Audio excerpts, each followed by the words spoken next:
और वहाँ आप देख लीजिए कि वहाँ का एक वज़ीर आज़म, उसका ना जिंदा का पता है ना मुर्दा का पता है। अगर हम उस मुल्क को कॉपी करें तो फिर उनमें तो हमें कोई फ़र्क नहीं पड़ा, हम तो उन पर लान तान करते हैं। तरीके से सहाफ़ियों को, जर्नलिस्ट को आप टारगेट करेंगे, उनको उनकी ज़बान बंद करने के लिए आप उनको टारगेट करेंगे। वहाँ तो डेमोक्रेसी है ही नहीं, वहाँ तो डिक्टेटर राज है। हम देख रहे हैं वहाँ के लोग परेशान हैं, वहाँ के जो लोग हैं वो उनकी बुरी हालत है, उनको 2 टाइम का खाना तक नहीं मिलता है। आप देख लीजिए जम्मू में कितनी नाजायज़ तामीरात खड़ी है, कितनी जगहों पे आप सरकारी ज़मीनों पे मकानात, बड़े बड़े महलात बने हैं, लेकिन आपने एक वहाँ जर्नलिस्ट अरफाज डेंग की कोठी को जो है उसके मकान को मिसमार किया कि वो बात कर रहा था। अगर यहाँ हम सहाफ़ियों का मुंह बंद करेंगे या जर्नलिज्म की ज़बान बंद करेंगे तो हमारे लिए बदकिस्मती है, आने वाली हमारी जो कौम है उसके लिए बदकिस्मती है। कि जहाँ पे सहाफ़ी खुल के बात कर सकते हैं, जहाँ पे जर्नलिज्म खुल के की जा सकती है, उस मुल्क की तरक्की जो है उसका रोशन मुस्तकबिल नज़र आता है।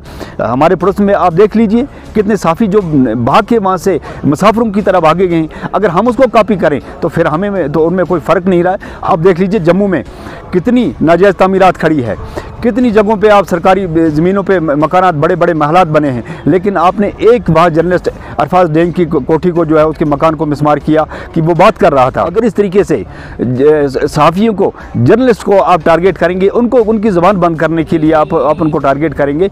अगर अरफाज डेंग इंतज़ामिया के ख़िलाफ़ था या इंतज़ामिया के हक़ में था, वो इंतज़ामिया और अरफाज डेंग की आपस की बात थी, लेकिन आपने उसके घर वालों को महरूम कर दिया छत से, आपने उसको बीवी बच्चों को महरूम कर दिया, आपने उसके वालिदैन को महरूम कर दिया छत से। ये तो बदकिस्मती है। मुझे लगता है कि इस वक्त हमारा वो मुल्क जो दुनिया का सबसे अजीम मुल्क है, जो दुनिया का सबसे अजीम कानून जिस मुल्क के अंदर है, हम उस मुल्क में रह रहे हैं। हम कहीं आसपास के पड़ोस के जो मुल्क हैं उनको तो कॉपी नहीं कर रहे हैं। वहाँ तो डेमोक्रेसी है ही नहीं, वहाँ तो डिक्टेटर राज है। हम देख रहे हैं वहाँ के लोग परेशान हैं, वहाँ के जो लोग हैं वो उनकी बुरी हालत है, उनको 2 टाइम का खाना तक नहीं मिलता है। और फिर भी वो जो है आप देख लें कि वहाँ बड़े बड़े सहाफ़ी जो हैं वहाँ से भाग के दूसरे मुल्कों से जाके उन्होंने अपनी सहाफ़त शुरू की। तो कहीं ना कहीं बदकिस्मती की बात है कि हम उस अजीम मुल्क के अंदर रह रहे हैं। अगर यहाँ हम सहाफ़ियों का मुँह बंद करेंगे या जर्नलिज्म की ज़बान बंद करेंगे तो हमारे लिए बदकिस्मती है, आने वाली हमारी जो कौम है उसके लिए बदकिस्मती है। कहीं ऐसा ना हो कि हमारा मुल्क जो है किसी गलत डगर पर चला जाए, किसी गलत राह पर चले जाए। जिस मुल्क के अंदर सहाफ़ियों की ज़बान को बंद किया जाता है, जर्नलिज्म को जो है खुली आज़ादी नहीं मिलती, तो उस मुल्क की तरक्की का जो है वो बाब बंद हो जाता है। और जहाँ पे सहाफ़ी खुल के बात कर सकते हैं, जहाँ पे जर्नलिज्म खुल के की जा सकती है, उस मुल्क की तरक्की जो है उसका रोशन मुस्तकबिल नज़र आता है।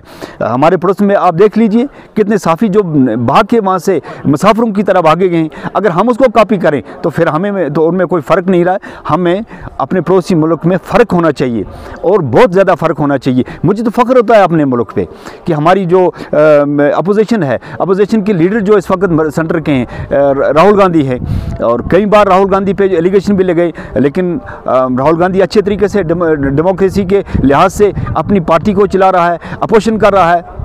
यही तो हमारे मुल्क की एक अच्छाई, एक खासी है। और वहाँ आप देख लीजिए कि वहाँ का एक वज़ीर आज़म, उसका ना जिंदा का पता है ना मुर्दा का पता है। अगर हम उस मुल्क को कॉपी करें तो फिर उनमें तो हमें कोई फ़र्क नहीं पड़ा, हम तो उन पर लान तान करते हैं कि वहाँ पे डेमोक्रेसी खत्म, वहाँ डिक्टेटरशिप है, और यहाँ पे जो है यहाँ हम आज़ाद रह रहे हैं। अगर यहाँ इस तरह की चीज़ें, जर्नलिज्म को जो है उनकी ज़ुबान बंद करने के लिए इस तरह की बातें की जाएँ, तो मुझे लगता है कि हमारे मुल्क के लिए, आने वाली हमारी जो मुल्क की जो कौम है, इसके लिए ये अच्छा शुगुर नहीं है। मैं चाहता हूँ कि हमारा मुल्क जो है वो खिले फले और एक रोशन मुस्तकबिल हमारे मुल्क का रहे, इसी में हमारी खुशी है।